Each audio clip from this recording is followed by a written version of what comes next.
Fred Film Radio, I'm Laura Della Corte from the 81st Venice Film Festival. I'm pleased to be joined today with Turkish and the director of Edge of the Night section Orizzonti Extra. How do you feel today? No, I feel good.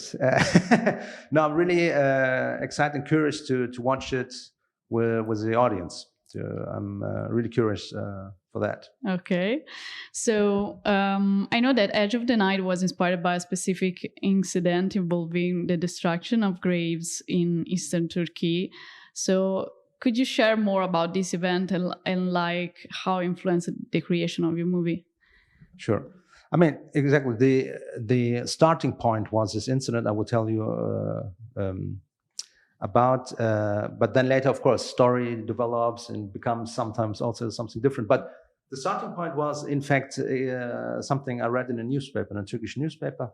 It happened in the eastern part of Turkey where angry citizens, kicked down tombstones because they thought the people buried there were terrorists. Okay. And the mayor of that city, it's a small town, the mayor of the town said, with all this anger and hatred, we are risking to lose our humanity.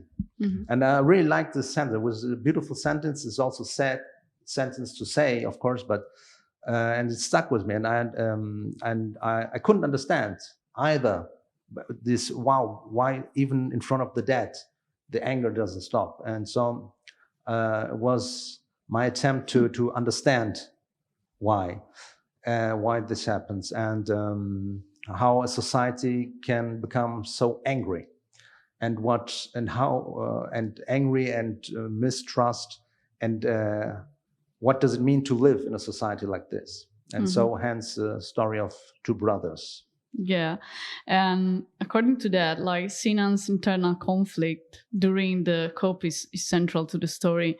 So how did you develop his character actually to reflect the broader psychological struggles that you mentioned before, and that, you know, they are arising like in an environment that is of political unrest, let's say, and also what challenges do you think Sinan face in balancing like duty and conscience?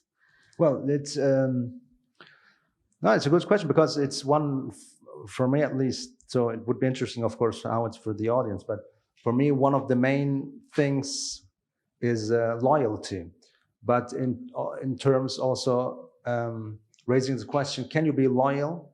Yeah. to your family, for example, or to a system, and at the same time be loyal to yourself?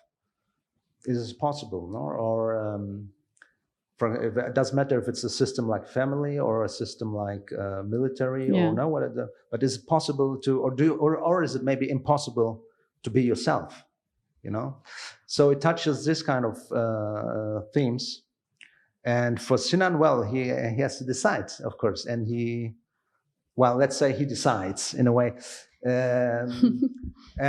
But it's also the same for his brother. For me, it's I really liked to explore the story of these brothers. I think family is. I realize now more and more because every story I tell has always to do something with brothers or family, father, son, and I realize for me it's the most fascinating thing in the world because.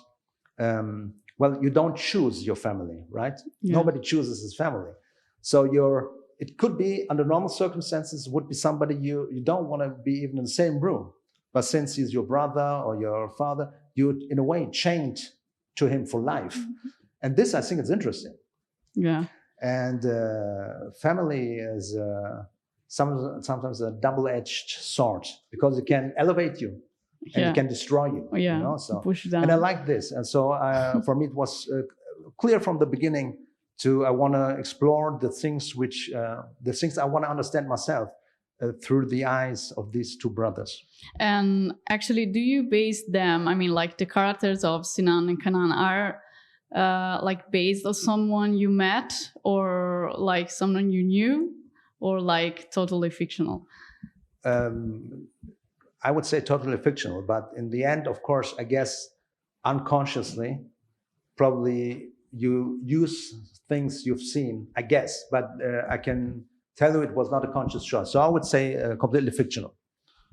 And the last question I want to do is about Matteo Cocco. I think he's director of photography. Yes. So how did you work together, actually? How it was for you working together? Working with Matteo is fantastic. He's Italian, surely.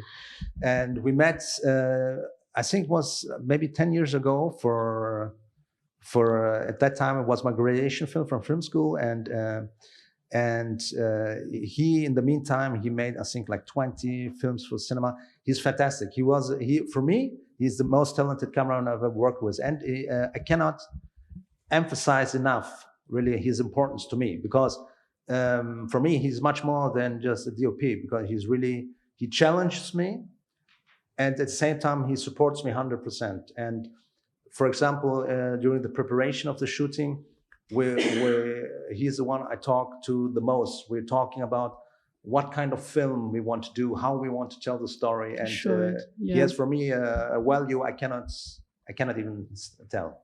Thank you so much for being with us. We'll be talking with Turkish show. I'm director of Hajj Dunay. I'm Laura Della Corte for Fred the Festival Insider. Thank you so much. Thank you.